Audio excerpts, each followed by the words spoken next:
Ryan Reynolds here for, I guess, my 100th Mint commercial. No, don't. No. I mean, honestly, when I started this, I thought I only have to do like 4 of these. I mean, it's unlimited premium wireless for $15 a month. How are there still people paying 2 or 3 times that much? I'm sorry, I shouldn't be victim blaming here. Give it a try at mintmobile.com/save. Whenever you're ready. $45 upfront payment equivalent to $15 per month. New customers on first 3-month plan only. Taxes and fees extra. Speed slower above 40 gigabytes. See details. Hello and welcome to Black Marriage Therapy, BMT for short. Here we become students of marriage in order to create healthy, long-lasting relationships. I'm your host, Kristen Smith, and in today's episodes, we will be discussing the fantasies and fallacies men and women have coming into marriage and long-term relationships. First and foremost, before we jump into our topic for today, I cannot continue without saying Happy Black History Month to all of my Black King and Queens. You are so loved and your life has so much purpose. Despite all the trials and the tribulations that our ancestors and that we are currently going through, still we prevail, still we rise. And although we celebrate Black History Month 365 days out the year, honey, because we are Black every single day, can't take the skin off. During this month, we get to be extra Black. So happy Black History Month to you all. So let's get started. Again, I have a story for you guys. Oh my goodness. I never thought I was an interesting person, but ever since I've been doing more and more of these episodes, I keep finding stories that make sense. But hey, let's jump into it. So like many teenage girls, okay, I spent a lot of my time as a teenage girl fantasizing about relationships and boys that I like and all my crushes. And I would just think about like, oh, I can't wait till we hold hands, until we kiss. And, what will he be like as a husband and all these type of things. I would spend so much time fantasizing and not really dating. Okay. I was just being a teenage girl and, thinking about all the boys that I liked around school. I had a lot of fantasies, but one of my craziest fantasies was of Chris Brown. Okay, pause right there. Before you stone me, this was pre-Rihanna and pre-Crazy Chris. Okay, so don't stone me too bad, all right? But I love me some Chris Brown. Oh my goodness. I remember my brother actually ended up buying me a CD for Chris Brown, but I loved Chris Brown. I followed his entire career. I had a poster of Chris Brown in my folder. I knew his puppy's name. Like, I'm telling you, this fantasy was deep, okay? One of the craziest ideations I would have, like, of Chris Brown was him whisking me away, picking me up from my house in the limo and taking me to one of the concerts for me to enjoy, and just like, I'm just his prized possession. I'm his girl, his super fan, all this stuff. I know it sounds crazy now, but guys, I was like 13, okay? So don't judge me too hard, please. Okay, so I mean, if you know what I'm talking about, you know that, B2K, that's my boo, that's my boyfriend, whatever, fangirling.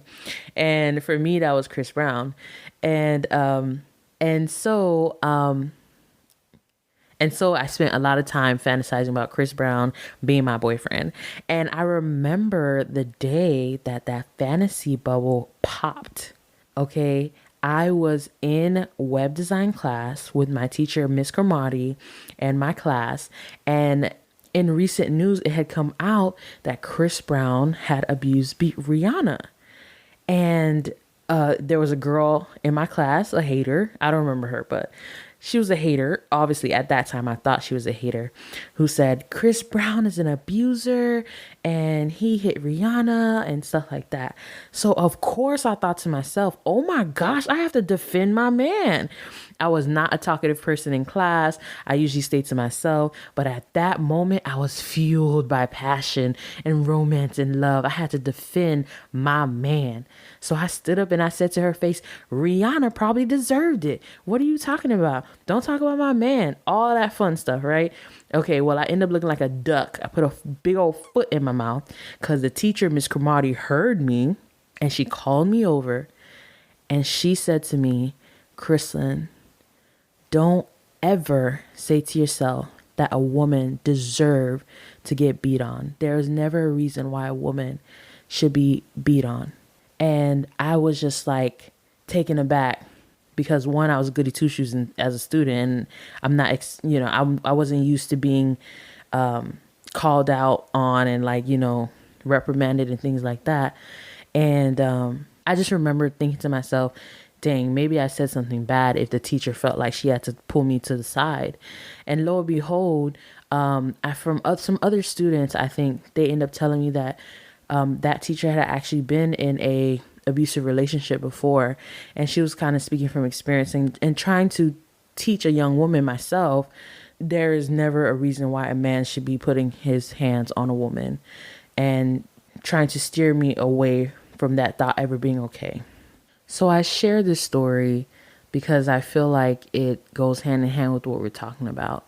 And my hope is not to bash fantasies, because I think that fantasies serves its purpose for things like art and music where people have to be creative. But when it comes to people, fantasies do not serve us well. We can't imagine people to be who they are not. And that ultimately leaves us in a place of vulnerability. So what I would like for you all to take away from this episode is that when it comes to relationships, grounding yourself in reality and truth protects you and puts you in a position of power. When you are evaluating things realistically, you get to make a well-informed choice.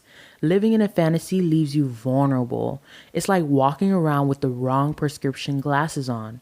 Your vision will be skewed and you may run into obstacles that you may have been able to avoid if you were seeing clearly. So for this episode, guys, believe it or not, I know I always have like tons of statistics, but this episode is not going to have so many statistics because, to be honest, I couldn't find that much research on fantasies. Like you kind of find expectations, but there's not a lot of research or textbooks or books out there, or even experts talking about how we fantasize and we have fallacies about relationships.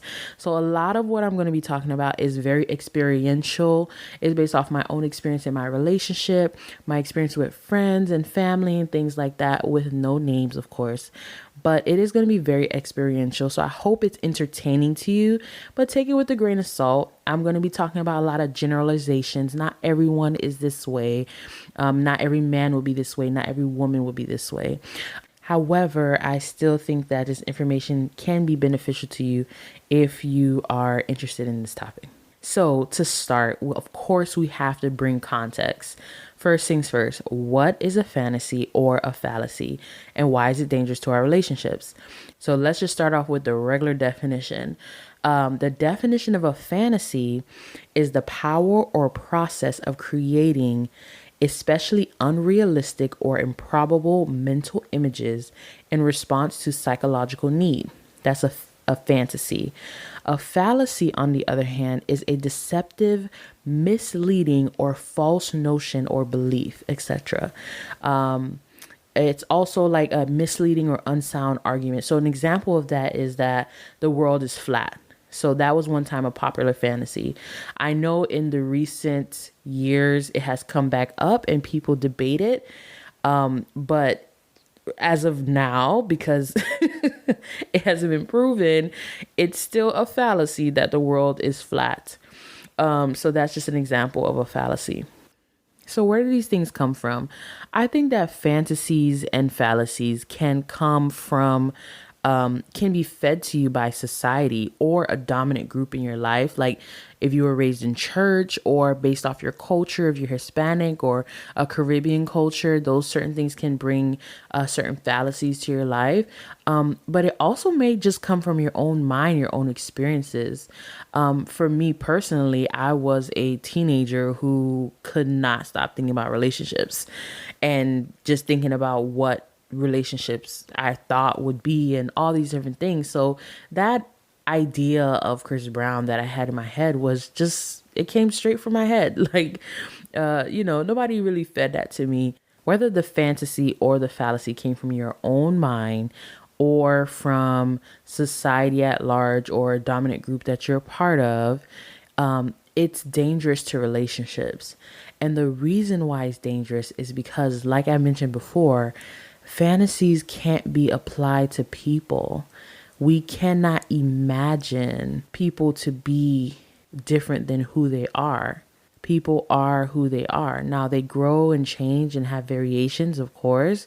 But at the end of the day, if that person tends to be more negative, then they're more negative. And no amount of imagination and no amount of improper thinking is going to change the fact that the person is a negative person. It's important, like I mentioned before, if we're walking around with blurred vision, we are bound to bump into something. But if we're seeing clearly, then we get to be able to avoid certain obstacles, maneuver around them and things like that. So it's very important in a relationship that we choose to look at the realities instead of feeding our fantasies or our fallacies. In the next few minutes, I would like to go over some of the main fallacies that I think that women and men have coming into relationships. So to begin with, I would love to start with the ladies. What's interesting about these fantasies about relationships is that unfortunately we have been fed a fantasy since we were children. Like if you think about it, all the Disney movies that you can think of and even Disney TV shows, they're set up in a way where it's like very romantic. Like even the idea of the Disney princess, right, being saved and like being rescued and things like that. So ever since we were children, we're fed this. And then as we get into teenage years, we kind of like grow into like the romantic novel, right? Like Twilight and like The Wolf and the Vampire. I ain't gonna lie, y'all, I never read it. But I know the premise of it is like romance and sci-fi and all these different type of things.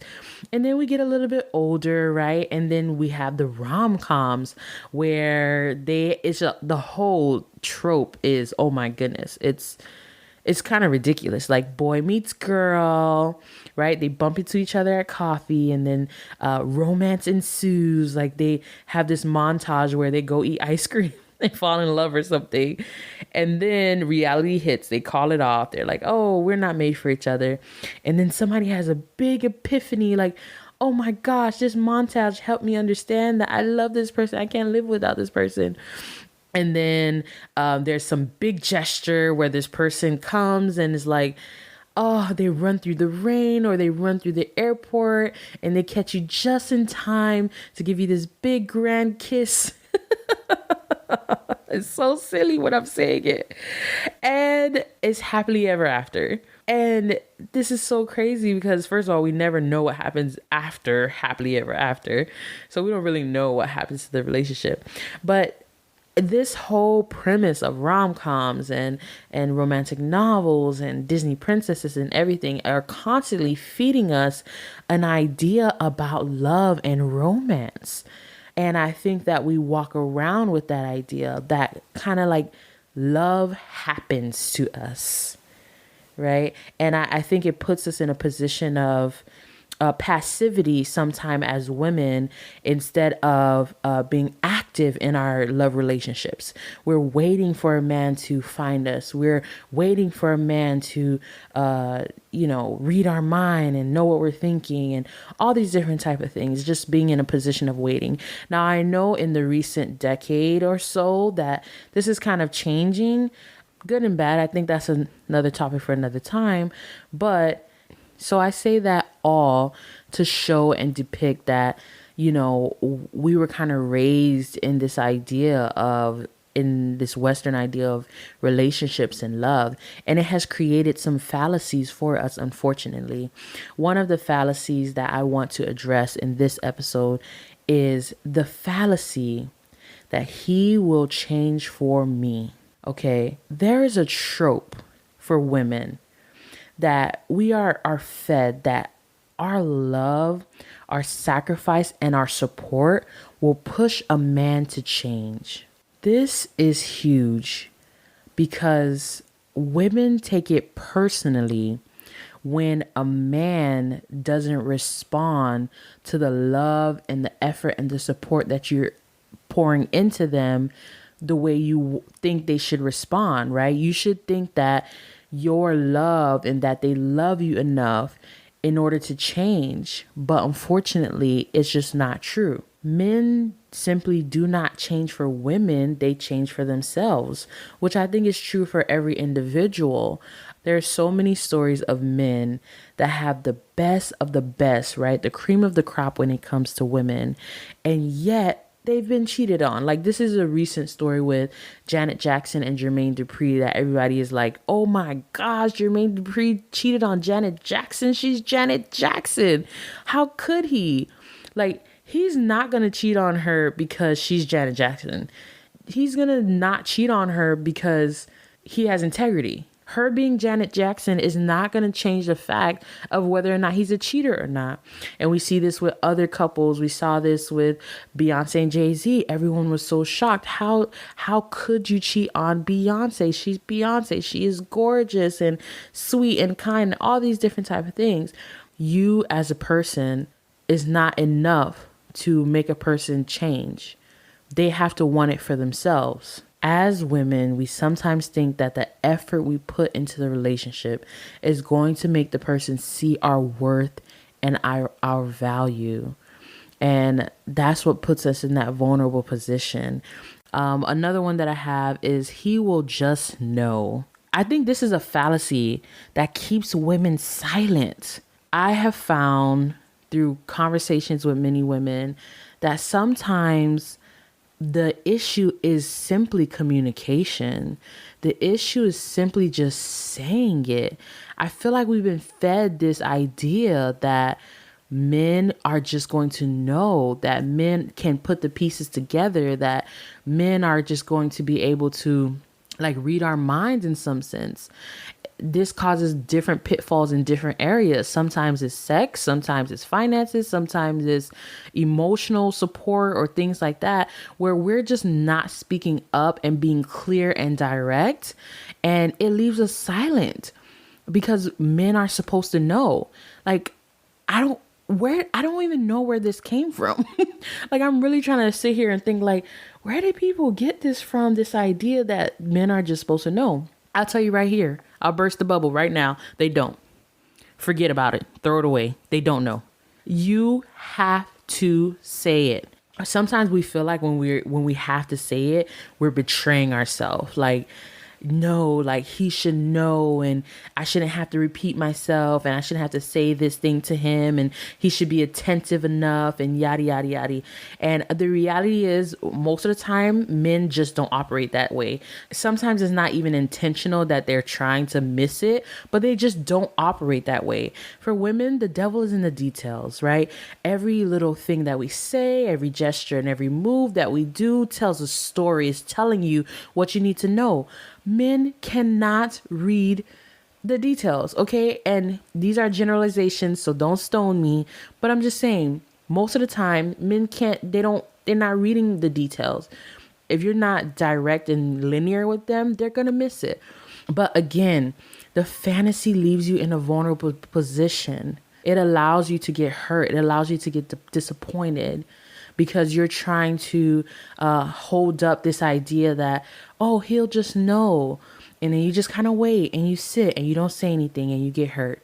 And you wait and you sit and you don't say anything and you get hurt. And now you're constantly getting hurt.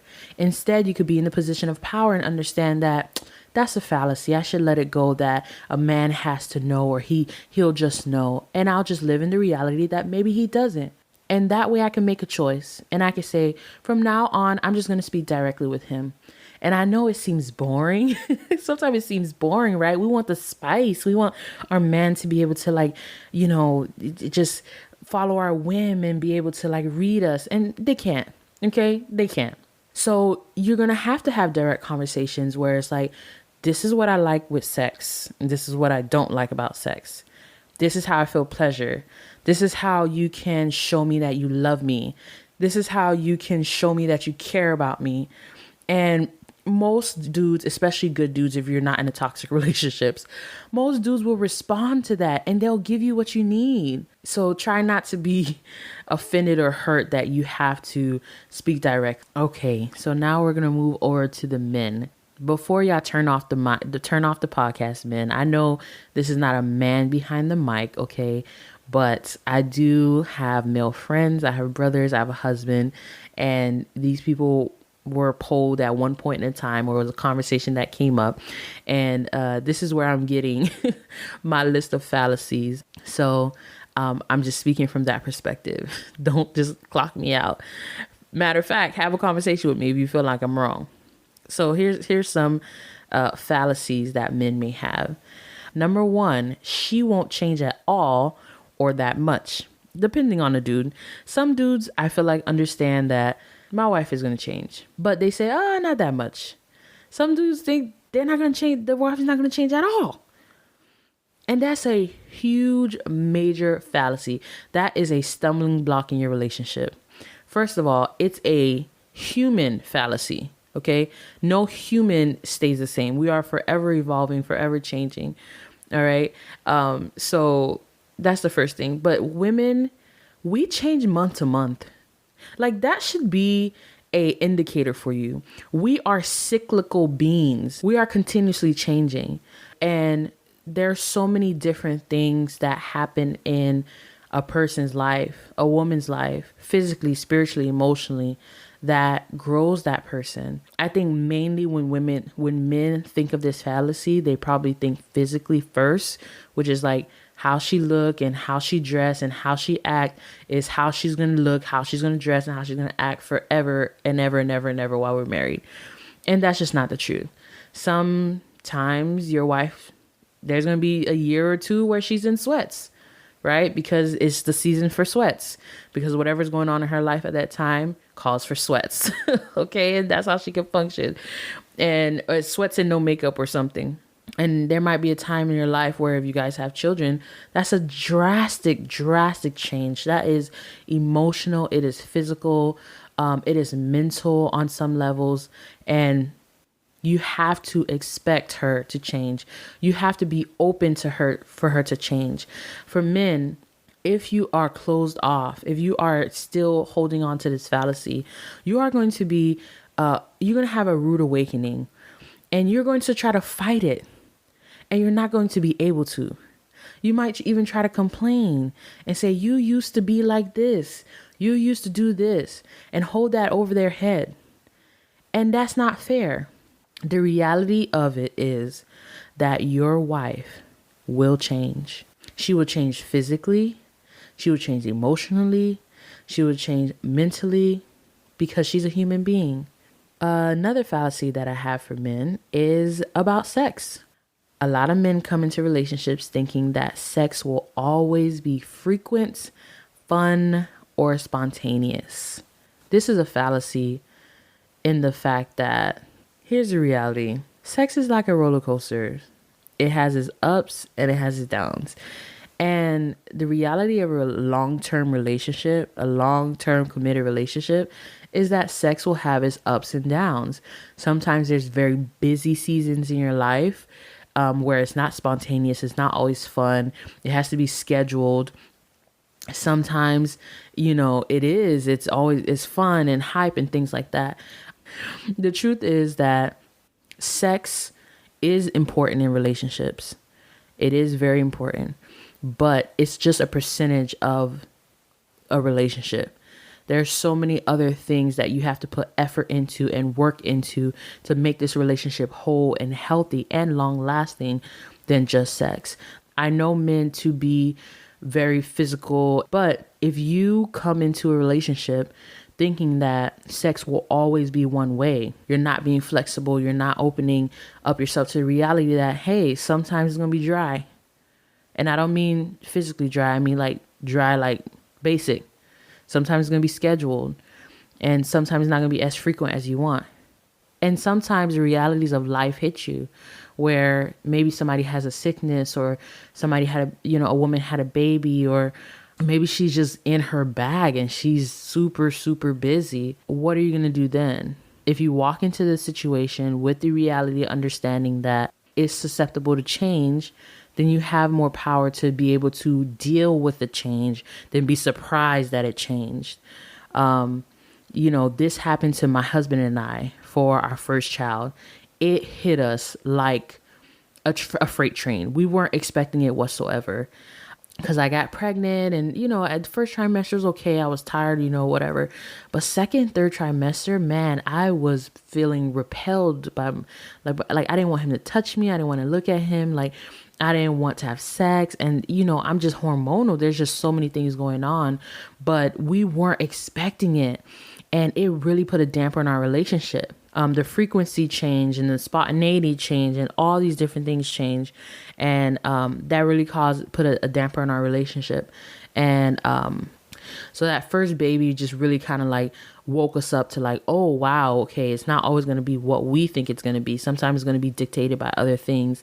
And we really just have to be able to adapt and pivot and maneuver around and deal with the change. And now with this baby, we're doing a little bit better, but it's still difficult. But we are able to pivot and maneuver around the change. That is the fantasies or fallacies that I have to share with you all on this episode. And to close, I would just like to reiterate the idea that when it comes to relationships, grounding yourself in reality and truth protects you and puts you in a position of power.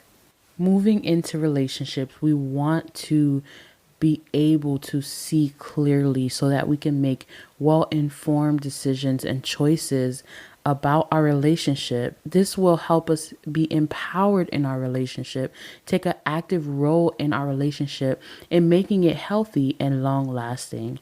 So I would like to leave you all with a question to ask yourselves as you're exploring fantasies or fallacies that you may have about marriage. So the question is, what expectations do I have of my spouse? Is my vision or my view of them skewed by a fantasy or fallacy that I may have about marriage and relationships?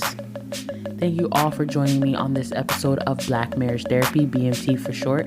Again, I'm your host, Kristen Smith, and please don't forget to follow us on Instagram at Black Marriage Therapy and on Facebook at the same handle, Black Marriage Therapy. Thanks again for listening, and see you again next week where we'll be discussing Black love in light of Black History Month. We'll be talking about our history and our future.